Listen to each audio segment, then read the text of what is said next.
أعوذ بالله من الشيطان الرجيم بسم الله الرحمن الرحيم بسم الله الرحمن الرحيم. السلام عليكم ورحمة الله وبركاته. إن الحمد لله نحمده ونستعينه ونستغفره ونعوذ بالله من شرور أنفسنا ومن سيئات أعمالنا. من يهده الله فلا مضل له ومن يضلل فلا هادي له. وأشهد أن لا إله إلا الله وحده لا شريك له. وأشهد أن محمدا عبده ورسوله لا نبي بعده وبعد. Ikhwani fillah, a'azzanallahu wa iyyakum. Kita akan melanjutkan pembahasan tentang Kitabul Iman bil Yaumil Akhir, Adzabu Ahli Nar, bab yang masih berbicara tentang iman kepada hari akhir, yang bagian dari keimanan kita kepada hari akhir adalah iman kepada adanya neraka dan siksa yang akan diterima oleh penghuni neraka, jenis-jenis siksanya, ciri-ciri penghuninya, dan hal-hal yang lain yang terkait dengan api neraka, termasuk tentang surga. Itu semua bagian dari keimanan kita kepada hari akhir. Disebut hari akhir karena setelah itu tidak ada kehidupan. Ya, tidak ada kehidupan setelah hari akhir. Kehidupan manusia berakhir di dua tempat, entah surga atau neraka. Kita lanjut terkait dengan azab ahli neraka, bab qaulun nar, ya, bab yang berbicara tentang ucapan neraka. Hal min mazid, apakah masih ada tambahan? Ahli neraka atau neraka itu di nantinya, ya, neraka itu kelak dia akan berbicara dan Allah akan membuatnya berbicara. Sebagaimana firman Allah Subhanahu wa taala di dalam surat Qaf ayat 30, A'udzu billahi minasyaitonir rajim, yauma naqulu li jahannama hal imtala'ti wa taqulu hal min mazid. Yauma naqulu li jahannam, hari, ingatlah pada hari ketika kami bertanya kepada Jahannam, halim talat, apakah engkau sudah penuh? Wa taqulu hal min mazid. Neraka Jahannam menjawab, masihkah ada tambahan? Ya. Artinya ini sebagai informasi bahwa neraka Jahannam itu nantinya akan dipenuhi dengan penghuni-penghuninya. Dan insya Allah mudah-mudahan kita bukan termasuk penghuni neraka Jahannam. Ya. Itu yang harus senantiasa kita minta kepada Allah agar dijauhkan dari api neraka dan dimasukkan ke dalam surga. Itulah doa yang paling banyak seharusnya kita ucapkan, yang seharusnya paling sering kita ucapkan, memohon dimasukkan ke dalam surga dan dijauhkan dari api neraka. Tentunya kita memohon tidak hanya diri kita, ya. Kita memohon kita, keluarga kita, orang tua kita, anak-anak kita, dan semuanya. Dari Anas bin Malik radhiyallahu anhu, beliau berkata Nabi Muhammad sallallahu alaihi wasallam, la tazalu jahannamu taqul, neraka Jahannam itu akan terus berkata, bertanya, hal min mazid, apakah ada tambahan, apakah ada tambahan, hatta yad'u rabbul izzati fiha qadamah, sampai Allah subhanahu wa ta'ala meletakkan qadamnya di dalam neraka jahanam tersebut. Fataqul, maka neraka itu berkata, qat, cukup, cukup. Wa izzatik, demi kemuliaanmu. Wa yuzwa ba'duha ila ba'din, maka neraka itu sebagiannya menyatu dengan sebagian yang lain, sehingga terlihat penuh dan menjadi penuh. Wazada fi riwayah lahuma, dan ada tambahan di dalam riwayat lahuma, Bukhari dan Muslim, wala tazalul jannatu tafdul, surga itu dia akan surga itu akan kosong, yakni bukan kosong, yakni tempatnya itu masih belum penuh. Tempatnya itu masih belum penuh. Hatta yunshi Allahu laha khalqan, sampai Allah subhanahu wa ta'ala menciptakan makhluknya, fayuskinahum fadlal jannah, makhluk-makhluk yang baru diciptakan itulah yang akan menempati tempat-tempat yang kosong di surga. Hadis riwayat Bukhari. Maka semua hadis-hadis ini menunjukkan bahwa surga dan neraka itu nanti akan penuh. Neraka Allah Azza wa Jalla akan meletakkan qadamnya, dan surga Allah akan menciptakan penghuni yang baru. Dan hadis-hadis seperti ini harus kita imani sebagaimana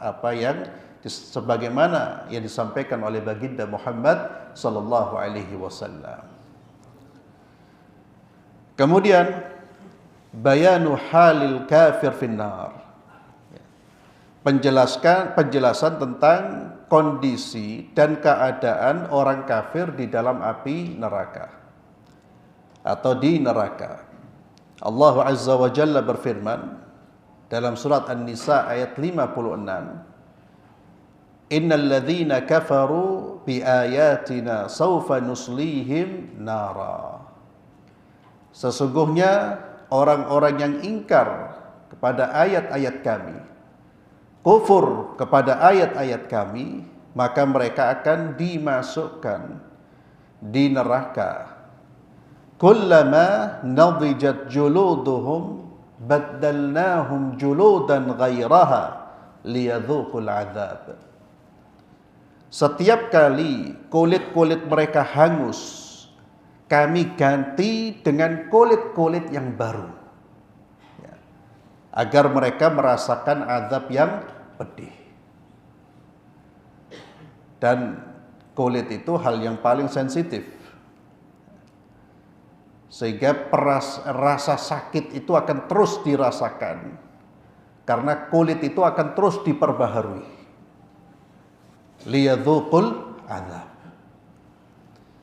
Ini juga ayat yang menjelaskan tentang kondisi orang-orang kafir, yang sekaligus mengingatkan kita akan besarnya nikmat iman. Bayangkan kalau kita hari ini belum diberi hidayah iman. Bayangkan kalau kita sampai hari ini, bahkan na'udzubillah ketika mati belum mendapatkan hidayah iman, merasakan siksa yang begitu pedih, dan siksa itu berlangsung selama-lamanya. Maka ketika membaca ayat-ayat Allah yang terkait dengan orang-orang kafir, berhenti sejenak, lalu renungkan nikmat iman yang Allah berikan kepada kita. Jangan dilewati begitu saja. Renungkan bagaimana kalau seandainya kita termasuk orang-orang yang ingkar kepada Allah. Ternyata di saat kita membaca, Allah memberi hidayah kita menjadi orang-orang yang beriman. Hidayah itu pemberian Allah. Hidayah itu pemberian Allah. Dan hidayah iman itu nilainya tidak bisa dinilai, tidak ternilai. Kekayaan yang paling kaya itu iman. Maka orang yang masih merasa dia nikmatnya sedikit padahal dia telah diberi hidayah iman, berarti dia adalah orang yang bodoh terhadap nilai dari hidayah. Orang yang jahil murakkab. Kalau orang merasa dirinya belum dapat apa-apa, hidayah iman itu tidak bisa dinilai. Tidak bisa dinilai, mengalahkan dunia dan seisinya. Itu yang Allah saat ini berikan kepada kita. Dan lebih bersyukur lagi ikhwani fillah ketika iman yang Allah berikan kepada kita itu adalah iman yang menghasilkan amal saleh. Maka bersyukur pada Allah tatkala kita malam hari ini duduk di masjid. Itu juga satu pemberian Allah yang dahsyat sekali nilainya.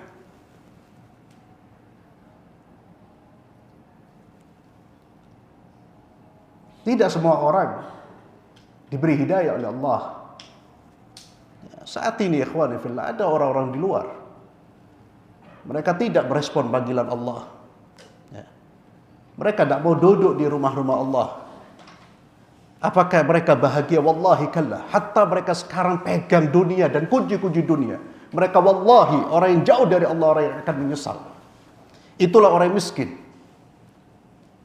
Maka ketika antum diberi hidayah oleh Allah, itu renungkan per amal ibadah yang antum sedang kerjakan. Maka ingat-ingat, ya Allah, alhamdulillah Allah memberikan hidayah kepadaku. Dan tidak ada yang lebih mahal daripada hidayah iman. Orang-orang kafir, dia akan disiksa terus-menerus. Itu di neraka. Belum siksa di alam barzakh. Bahkan belum siksa di dunia. Apa siksa di dunia? Kegalauan, kesempitan hati, kegelisahan. Itu yang dirasakan oleh orang-orang yang kafir pada Allah Subhanahu wa taala. Dari Abu Hurairah radhiyallahu anhu, beliau berkata, bersabda Rasulullah sallallahu alaihi wasallam, "Dirsul kafir aw nabul kafir mithlu Uhud wa ghiladu jildihi masiratu thalath." Gerahamnya orang kafir atau gigi taringnya orang kafir itu sebesar gunung Uhud. Ini menunjukkan besarnya badan, besarnya tubuh orang-orang kafir di neraka. Melebihi apa yang digambar pada saat ini terkait dengan makhluk yang besar, yaitu raksasa. Entah bagaimana mereka punya bayangan makhluk seperti itu. Di neraka makhluk itu ada. Dirs, bukan makhluknya, gigi gerahamnya tok itu sebesar gunung Uhud. Kulitnya itu setebal perjalanan thalath, 3. Wallahu alam 3 hari, 3 tahun atau 3 berapa? 3 bulan. 3 hari saja sudah sangat tebal. Itu tebal kulitnya. Ini menunjukkan bahwa besarnya orang-orang kafir di neraka. Namun ada di antara penghuni neraka yang Allah Subhanahu wa taala jadikan mereka makhluk yang sangat-sangat kecil, sehingga mereka menjadi makhluk yang terinjak-injak. Siapa mereka? Al-mutakabbirun, orang-orang yang menyombongkan diri di dunia.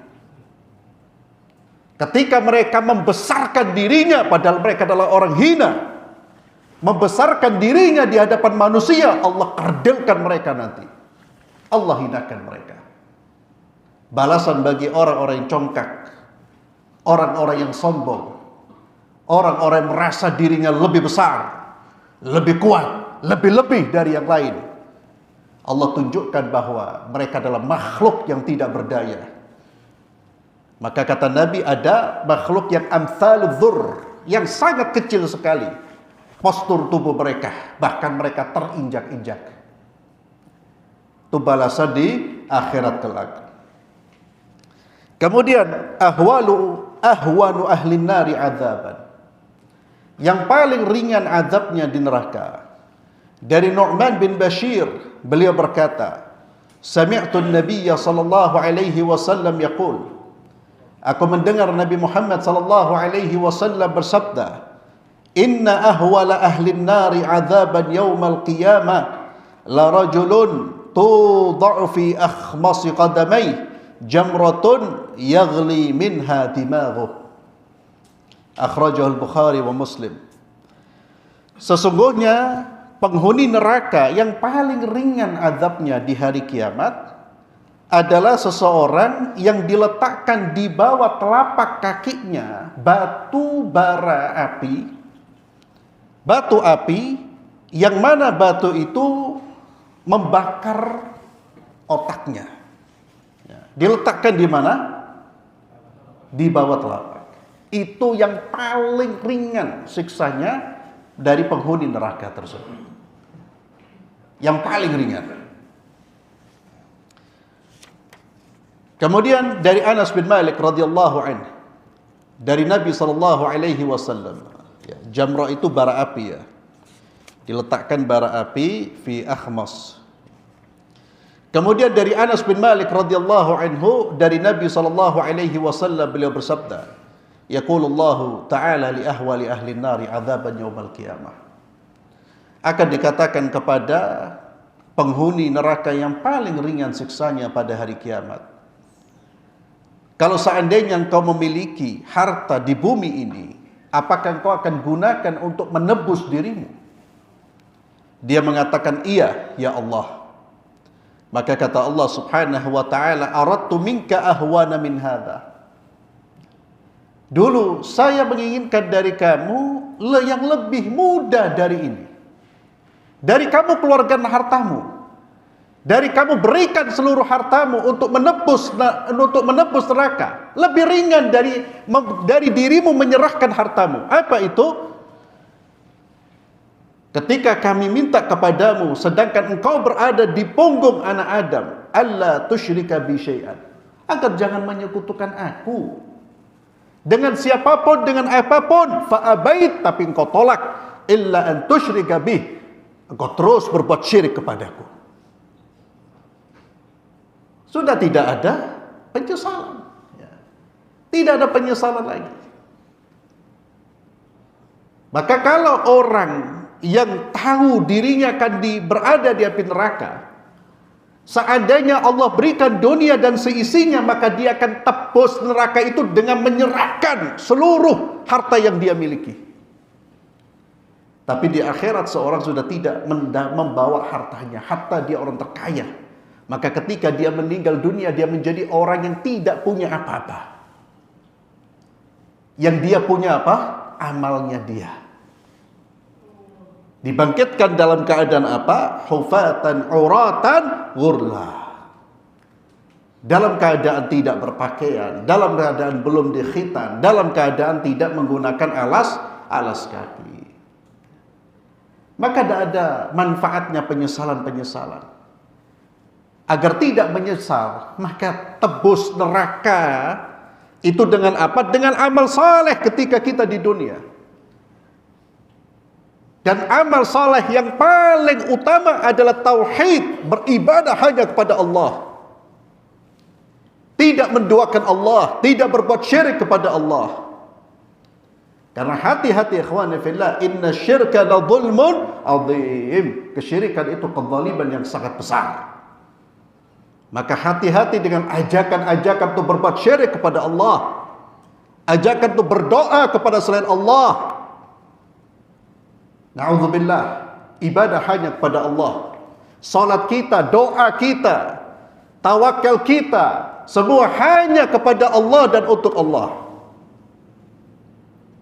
Jangan menduakan Allah terkait dengan hal yang memang itu merupakan kekhususan untuk Allah, yaitu ibadah. wa annal masajida lillahi fala tad'u ma'allahi ahada. Syirik itu bukan dosa yang bisa ditebus ya, dengan doanya orang yang masih hidup, tidak bisa. Bisa ditebus dengan syafaatnya, tidak bisa. Karena salah satu syarat orang nanti akan mendapatkan syafaat Nabi Muhammad SAW, bahkan syafaat orang-orang beriman, syaratnya apa? Tidak pernah berbuat syirik besar. Tapi kalau orang sudah jatuh dalam kesyirikan, maka tidak ada amalan dan tidak ada siapapun yang bisa menyelamatkan dia, mengentaskan dia dari api neraka.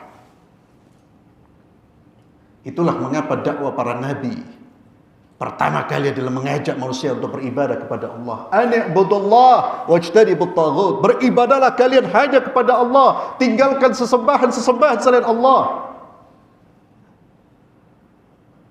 Maka hati-hati ikhwani fillah, ajakan-ajakan untuk berbuat syirik atau nyerempet ke syirik, mengkultuskan individu, mengkultuskan orang-orang yang sudah mati, ihdaru. Hati-hati Pak. Itu bukan masalah-masalah sepele. Karena setiap zaman akan ada manusia mengkultuskan dirinya atau gurunya, dan itu yang menjadi jualan mereka. Kultus yang menyebabkan orang akhirnya beribadah kepada selain Allah, menyembah kepada selain Allah, berdoa kepada selain Allah. Padahal dakwanya para nabi menyelamatkan manusia. Ayo, jangan berbuat syirik kepada Allah. Doalah hanya kepada Allah, mintalah hanya kepada Allah. Malah ada manusia-manusia yang justru menyeret manusia, berdoalah kepada selain Allah. Maka ihdhar. Ini dimulai kita jaga dari mana? Dari keluarga kita. Tanamkan tauhid yang benar. Arahkan pandangan mereka kepada Allah. Maka Allah Azza wa Jalla akan bertanya kepada orang musyrik yang paling ringan siksanya. Apakah engkau akan tebus? Saya akan tebus. Yang paling mudah, tinggalkan syirik. Kalian tidak tinggalkan. Itu kan paling mudah itu. Meninggalkan perbuatan syirik itu tidak perlu mengeluarkan harta. Anda tidak perlu tebus dengan harta. Cukup ibadah kepada Allah. Beribadah kepada Allah. Itu yang diminta. Diperintahkan Allah kepada hamba-hambanya. Apakah ikhwani fillah, manusia yang beribadah kepada Allah, apakah itu demi kemaslahatan Allah? La. Allah tidak butuh ibadah kita. Apakah kemudian kalau manusia tidak beribadah kepada Allah, lalu kekuasaan Allah bergoncang? Lalu Allah tidak lagi menjadi maha kuat, maha segalanya. La. Allah tetap maha dan maha di atas maha yang lain. Semua sifat-sifat Allah, nama-nama Allah tetap husna. Allah tetap akbar, a'zam. Walaupun semua manusia tidak menyembah Allah Subhanahu wa taala. Artinya, ibadah itu yang membutuhkan adalah kita, makhluk. Ketika Allah perintahkan manusia untuk beribadah kepadanya, bukan karena Allah butuh kepada kita. Fa inna Allaha ghaniyyun hamid. Tidak butuh dengan manusia. Kemudian ikhwani fillah, qaumun irtaddu ala adbarihim. Nantinya akan muncul kaum yang ini sudah kita singgung di bab tentang telaga Nabi kita Muhammad sallallahu alaihi wasallam. Ada kaum yang akan diusir dari telaga beliau sallallahu alaihi wasallam. Dari Abu Hurairah radhiyallahu tabaraka wa ta'ala an, dari Nabi Muhammad sallallahu alaihi wasallam qala, dari Nabi Muhammad sallallahu alaihi wasallam beliau bersabda, baina ana naim, tatkala saya dalam posisi tidur. Namun wa fi riwayah, di dalam riwayat yang lain atau jalur yang lain yang diriwayatkan oleh Imam Bukhari, bainama ana qaim, tatkala saya berdiri. Ya. Jadi ini di dalam riwayat Bukhari ada naim atau qaim. Kalau naim berarti ini mimpi. Nabi SAW bermimpi. Dan mimpinya Nabi hak. Mimpinya Nabi itu benar. Mimpinya Nabi itu wahyu. Kalau riwayat yang mengatakan qaim, tatkala saya berdiri, yakni ketika Nabi SAW berdiri di telaga beliau. Sudah kita bahas tentang telaga yang dimiliki oleh Sayyidina Muhammad SAW. Yang siapa yang meminumnya tidak akan haus selama-lamanya. Padahal pada kondisi di Arasat, di padang mahsyar dan perjalanan mulai hisab itu manusia betul-betul membutuhkan asupan. Namun ada orang-orang yang meminum dari telaga Rasulullah SAW yang mana mereka tidak akan merasa kehausan selama-lamanya sampai mereka masuk surga. Namun ada orang-orang yang mendekati telaga Rasulullah SAW kemudian diusir oleh baginda Muhammad SAW. Bukan baginda Muhammad yang mengusir, diusir oleh malaikat-malaikat Allah. Di antaranya ini. Ya. Jadi riwayat yang mengatakan qaim, Nabi berdiri, maka berdiri di telaga. Kata Al-Hafidh Ibnu Hajar, penulis kitab Fathul Bari yang mensyarah, yang memberi penjelasan kitab Sahih Bukhari, beliau mengatakan qaim wa huwa aujah wal muradu bihi qiyamuhu 'ala al-haud yaumil qiyamah. Riwayat yang menyebut Nabi berdiri itu lebih kuat. Yakni Nabi berdiri di dekat haudnya pada hari kiamat. Wa tuwajjahul ula bi annahu ra'a fil manam fid dunya ma sayaqa' lahu fil akhirah. Kalau riwayat yang mengatakan naim, Nabi tidur, berarti itu adalah mimpinya Rasulullah sallallahu alaihi wasallam, dan kaedahnya berbunyi mimpinya para nabi itu wahyu. Selain Nabi bukan wahyu. Selain Nabi bukan wahyu. Dan tidak boleh kita beribadah berdasarkan mimpi yang kita lihat, kecuali ibadah tersebut sudah diamalkan dan diajarkan oleh Rasulullah SAW. Karena sandaran ibadah itu bukan mimpi, bukan wangsit, bukan ilham, tapi Al-Quran dan Sunnah. Itu yang sudah disampaikan oleh Rasulullah sallallahu alaihi wasallam, fa'alaikum bisunnati wa sunnatil khulafa'ir rasyidin. Maka mimpi ini juga perlu diluruskan. Perlu diluruskan karena mohon maaf sebagian orang juga terkadang membawa amalan-amalan baru melalui mimpi. Saya ketemu mimpi, ketemu Nabi Muhammad, Nabi berwasiat kepadaku, ya salah. Ya. Wis Nabi anyar. Selesai ya akhi. Nabi SAW khatamul anbiya wal mursalin, penutup para nabi. Ingat, beliau penutup, dan tidak boleh ada ajaran baru setelah beliau diwafatkan oleh Allah Subhanahu wa taala. Al-yawma akmaltu lakum dinakum wa atmamtu alaikum ni'mati wa raditu lakumul Islam madinah. Nabi bermimpi, itu adalah wahyu. Apa yang dilihat oleh Nabi dalam mimpinya atau ketika di padang mahsyar, di haud, di telaga beliau, idza zumrah, ada segerombolan manusia.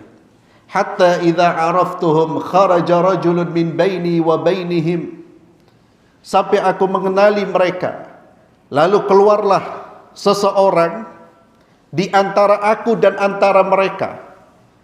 Al-murad birrajul al-malakul muwakkal bidzalik, yakni orang yang keluar itu malaikat. Ya, malaikat yang Allah utus di situ.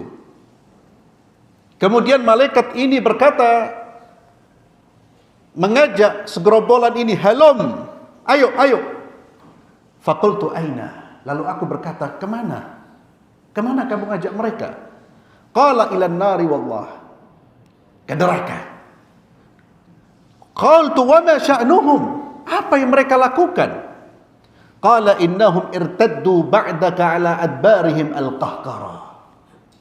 Mereka ini kaum yang sepeninggalmu mereka murtad dari ajaranmu. Kita tahu ikhwan fillah, sepeninggal Rasulullah SAW, sebagian orang-orang yang masuk Islam, dan kebanyakan mereka adalah orang-orang Arab Badui yang masuk Islam tapi belum tertanam Islam di dalam hati mereka, mereka keluar dari agama Allah. Ada yang mengikuti nabi palsu, ada kelompok yang tidak mau membayar zakat, kelompok yang kemudian diperangi oleh Abu Bakar As-Siddiq.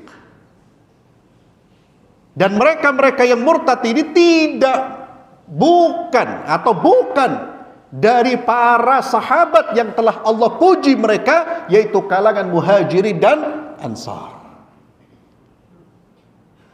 Hati-hati, karena aliran Syiah yang mencaci maki para sahabat Nabi berdalil dengan hadis-hadis seperti ini untuk mengkafirkan para sahabat Rasulullah SAW. Kalau antum tidak punya basic, Pak, bisa terpengaruh, karena banyak orang terpengaruh. Itu ada hadis di dalam Bukhari. Ya.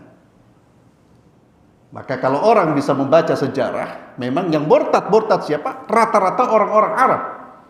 Karena Fathu Makkah itu orang-orang berbondong-bondong masuk ke dalam Islam ketika melihat kemenangan Islam. Maka banyak orang-orang murtad. Dan yang murtad dari umat Muhammad SAW sampai hari ini pun terus akan berlanjut. Kemudian sebagian ulama mengatakan mereka-mereka ini adalah orang-orang munafik yang di zamannya Nabi pura-pura menunjukkan keislaman, tapi ketika Rasulullah SAW meninggal dunia, mereka menunjukkan jati dirinya.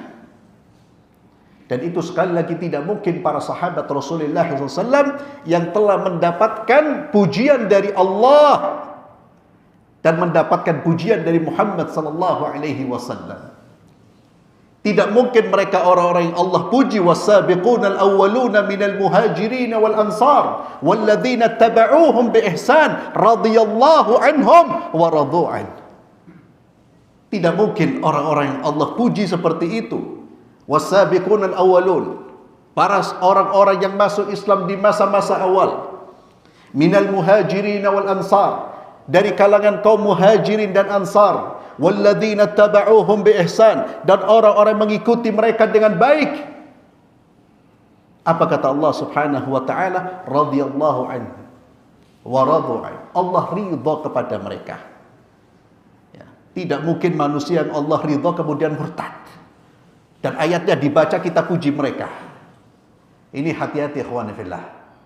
Ya, karena ini racun yang dihembuskan, dan banyak di antara kita ahli sunnah yang terpengaruh. Ditunjukkan antum. Ini loh hadis-hadis Bukhari. Orang murtad. Siapa yang murtad? Abu Bakar, Umar. Ya. Itu manusia-manusia terburuk. Ya. Manusia-manusia terburuk. Wallahi tidak ada aliran sesat yang mengolok-ngolok nabinya, sahabat-sahabat nabinya kecuali Syiah. Ya. Ini antum harus tahu, Pak. Karena terus disebarluaskan termasuk di kampus-kampus. Hati-hati. Anak-anak antum, hati-hati. Ya. Racun-racun mereka terus dihembuskan. Ustaz, sudah selesai apa? Kecepatan. Kecepatan berapa menit? 4 menit. Nah, kita tuntaskan berarti riwayat ini. Qultu wa ma sya'num innahu irtaddu ba'daka 'ala adbarihim al-qahqara thumma idza zumrah, datang segerombolan orang, hatta idza araftuhum kharaja rajulun min baini wa bainihim, ketika saya mengenal mereka keluarlah malaikat di antara aku dan mereka. Lalu malaikat itu mengajak mereka, mengusir mereka, diarahkan bukan ke telaganya Rasulullah, tapi diarahkan kemana? Ke neraka. Kenapa? Karena mereka murtad. Fala urahu yakhlusu minhum illa mithlu hamalin na'am. Maka tidak diperlihatkan kepadaku yang selamat dari mereka kecuali hanya sekelompok orang. Artinya yang selamat lebih sedikit daripada yang tidak selamat. Yakni dari gerombolan itu, yang gerombolan yang Nabi diperlihatkan itu. Ini menunjukkan bahwa ikhwani fillah juga peringatan bahwa orang-orang itu yang mengucapkan kalimat iman, yang telah bersyahadat, baik orang itu awalnya syahadat dengan benar atau dia munafik, itu pasti akan muncul dari mereka, terutama orang-orang munafik, orang-orang yang keluar dari agama Allah Subhanahu wa taala. Kemudian at-tahdhiru minan nar, peringatan dari api neraka. Allah Azza wa Jalla berfirman dalam surah Al-Baqarah, "Fattaqun nar allati waquduha an-nas wal hijara." Maka bentengilah diri kalian dari api neraka, jagalah diri kalian dari api neraka yang bahan bakarnya adalah manusia dan batu.